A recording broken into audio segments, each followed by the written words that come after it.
Hey guys, welcome to a different kind of video. Today I'm going to be showing you my approach to building the perfect starter house in Minecraft. This design might be a little extravagant for the early stages of your game, but it should most definitely be enough to support you for a good while before you upgrade to a bigger build. That being said, this tutorial should also give you some ideas for your own builds, as the design is very easily used in a modular fashion. Let's get started. To show the starter house really is fairly within reach for the startup of a new Minecraft world, I'll be making it from scratch myself for the tutorial. I'm going to skip quickly through the resource gathering, but to get yourself started, you're going to want to obtain at least 38 logs of any type, 6 sand, 41 cobblestone, and 3 wool. Once again, to show this is all you need, here's my empty inventory.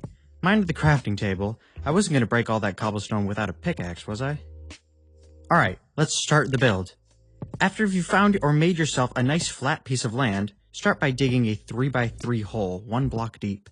Next, dig an extra row of blocks in the direction you'd like the front of your house to face, and remove these 2 extra blocks as shown here. Next, we're going to fill in the majority of this hole with some cobblestone. Be sure to leave 1 block out here. Don't worry, we're going to take care of that later. Next thing you're going to want to do is place some log pillars, each 3 blocks tall. 1 in the front left corner, 1 in the front center, and 2 more in the back corners.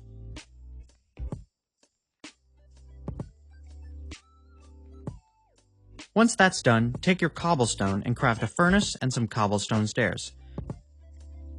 Place 1 stair in the remaining gap in the floor as shown here. Next, place your furnace here and open the menu. Don't worry about our lack of coal. I considered this in the resource gathering section and included enough wood to create enough charcoal for the remainder of the building. Place 4 logs in the fuel input and 6 more in the smelt slot. With that set to cook, the rest of the logs can be converted into planks. Take those and place them up the back corner pillars on both the back and side walls. Then head back to the crafting table and convert 24 of the planks into 16 plank stairs.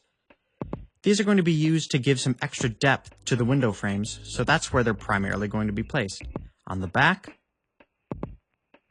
up the left side,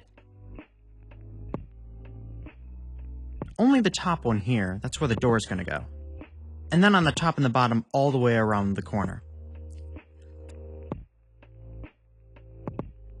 Real quick, let's make use of that wool and make our bed. Place it right here after doing so.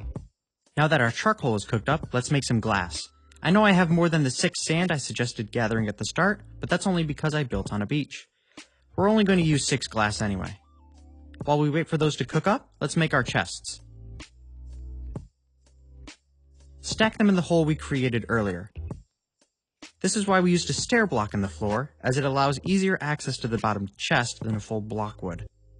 Next, use 6 more of your planks and craft a door.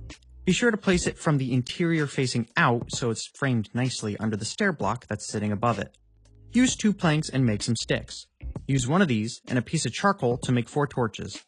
I personally found the best lighting solution to be as follows: 2 on the front pillar, 1 on the inside and outside, and 2 on the back corners of the exterior, facing outward to the left and right. And in that time, our glass is finished smelting. Use the 6 pieces to make some glass panes. We're not going to use all 16, but with glass, it's nice to have some extra for potential repairs. And after that's done, take the rest of your cobblestone and place it in the furnace, and cook it with only 2 of the remaining charcoal. The build is nearly complete, and the rest of the time is pretty much going to be waiting for things to smelt. Feel free to store away your extra supplies for now. I'm now going to cut this video until the cobblestone is done cooking. When the cobblestone is done cooking, use the rest of the charcoal to turn that stone into smooth stone. We're coming up on the end of our build, so if you're still with me, thanks for sticking around this far in the video. When all that stone is done smelting, craft the smooth stone blocks into slabs and place it around the tops of the walls and work inward to complete the roof. With the roof done, so is the house as a whole. I use this design all the time, and it's nice and compact. So much so that I've developed it into many other houses, each using the same small 5x5 concept in a modular way. I mentioned earlier that this house could be a starting point before you build a separate house, but honestly I found this design to be a great foundation to continue from in the first place. On screen are a few examples. I've made this design on a few live streams, and I thought I'd show you all what goes into it. I personally believe smaller and more dense starter houses are far superior to any more ambitious and resource-intensive builds, so if any of you can determine if there's anywhere I can improve on this build, please let me know. Thank you so much for watching this video until the end. I know it's a little different than what you might be used to on this channel, but lately I've been experimenting and toying with ideas regarding what I can make, how I can make it, and generally what's possible with videos. Let me know what you all think of this tutorial, as it's the first time I've tried this, and I'll take as much constructive criticism as I can get.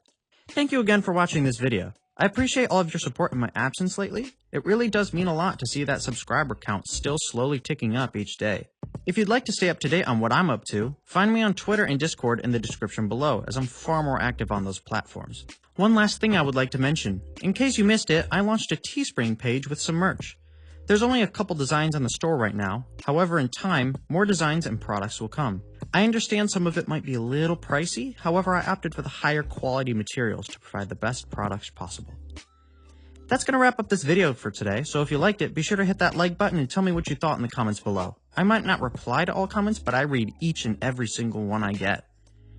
I've got more ideas in the works, so be sure to subscribe and see more from me. If this is your first video you're seeing from me, thanks for watching until the end. It might interest you to know that I also produce music, which you've been hearing throughout the course of this video. But I've got nothing else to say. I'll see you all in the next video. Talk to you guys later.